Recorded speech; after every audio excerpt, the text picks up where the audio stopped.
In this lesson, we are going to learn how to reshape a data frame from a wide to a long format using the melt function.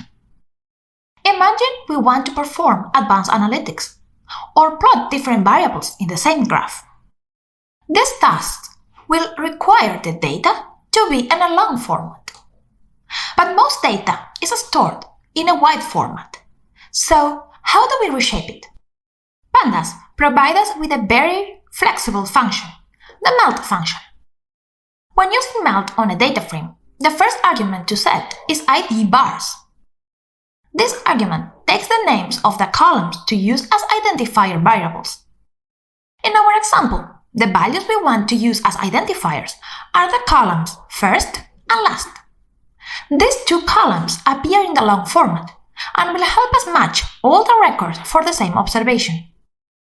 The rest of the columns are melted. Now, in the column name variable, we have the name of each variable, one row for each observation. And their corresponding values are now located in the column name value. Let's see an example. We have the following data frame containing different features about books. We apply melt, setting the ID bars argument to the column title. We can see in the output that we have rows for each book title that contains only one feature. What can we do if we do not want to melt all the columns? Luckily, we can use other arguments for that purpose. Value bars, bar name, and value name.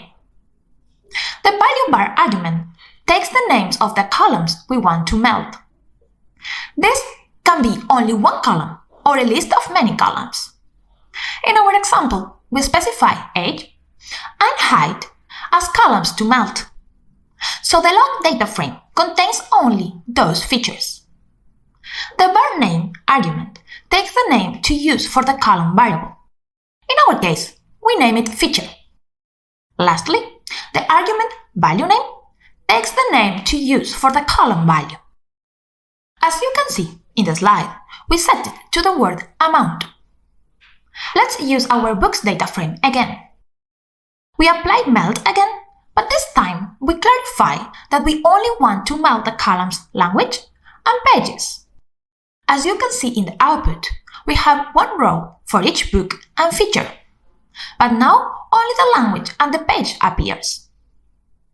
We can go ahead and customize the new data frame. So we specify that the new column variable should be called feature. We also want the column value to be named code. The output data frame is exactly the same as before, but this time the name of the new columns has changed.